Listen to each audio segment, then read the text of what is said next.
كتير مننا بيقعد يدور على مهارة يتعلمها تجيب له دخل، وبنقعد بقى نشوف ايه اكتر مهارة ممكن نتعلمها تجيب لنا دخل سريع ودخل كبير والكلام ده. فتعال اقول لك بقى على الموضوع ده، بس ما تنساش بقى انك تشترك في القناة وتفعل زر الجرس. وتعال نشوف الموضوع بتاعنا. طيب مبدئيا كده كل المهارات بتجيب دخل وكل المهارات بتجيب فلوس، واي حاجة هتتعلمها انت تقدر تعمل منها فلوس. طب ايه هي بقى الحاجة اللي انت تتعلمها وتعمل لك فلوس فعلا؟ الحاجة اللي تتعلمها وتعمل لك فلوس هي الحاجة اللي انت حاببها. سيبك بقى ايه من والله المونتاج انا سمعت ان هو بيجيب فلوس فانا هروح اتعلمه. التداول مثلا سمعت التداول على حق، سيبك من النصب اللي موجود. ولو مش فاهم يعني ايه شوف الفيديو اللي هيظهر لك دلوقتي، انصحك جدا. التداول بعيدا عن المنصات اللي بتعمل الاعلانات اللي انت بتشوفها دي، يعني مش عايز اقول اساميها بس انت عارفها يعني. والله ده بيجيب فلوس فيلا بينا. مش عارف الدروب شيبنج بيجيب فلوس فيلا بينا. عايز اقول لك ان مفيش حاجه كده. لا، انت بتتعلم المهاره اللي انت حاسس ان انت ممكن تحبها. هتقولي طب انا اعرف منين انا بحب ايه؟ هقول لك جرب. يعني انت جرب كده، اقعد مع نفسك وشوف ايه الحاجه اللي انت مستعد تقعد تعملها 24 ساعه من غير ما تفكر في فلوس. ايه الحاجه اللي انت مستعد تقعد تشتغل عليها حتى لو ما بيجيلكش منها دخل؟ ساعتها هي دي الحاجه اللي انت فعلا هتحقق منها دخل عالي. يعني انا كان كلمني حد قبل كده ان هو عايز يتعلم مونتاج، ولما قعدت معاه قعدت عشان اديله اساسيات في المونتاج واعلمه مونتاج وكده، لقيته بيكلمني في الفلوس. يعني هو بيكلمني اللي هو ايه، طب انا هقدر اعمل دخل من ده ازاي؟ في ساعتها قلت له قوم روح.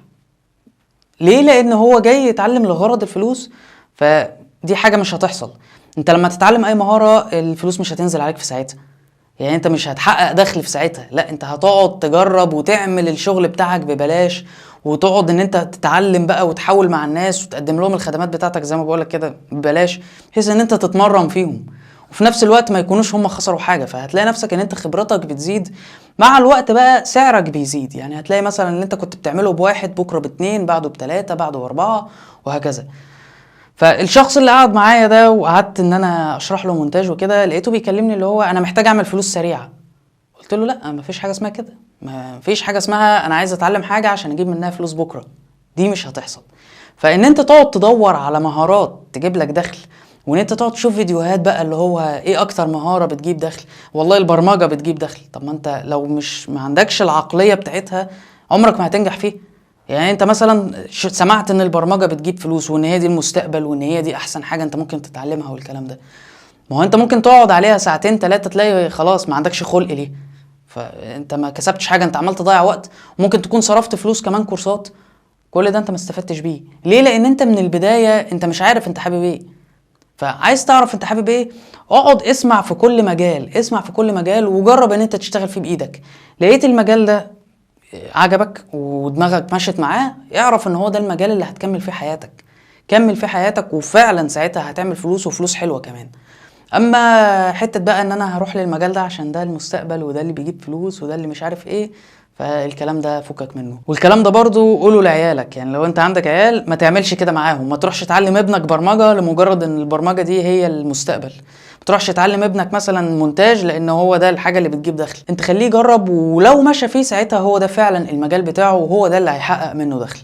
وعايز اقول لك ان اي مجال واي مهارة هتتعلمها هتجيب لك دخل.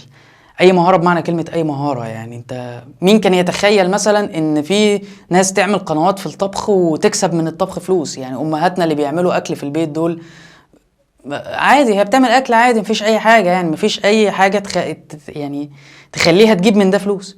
لا، هو في ناس حولت ده لفيديوهات وقنوات يوتيوب ومش عارف ايه وبداوا يجيبوا منها فلوس.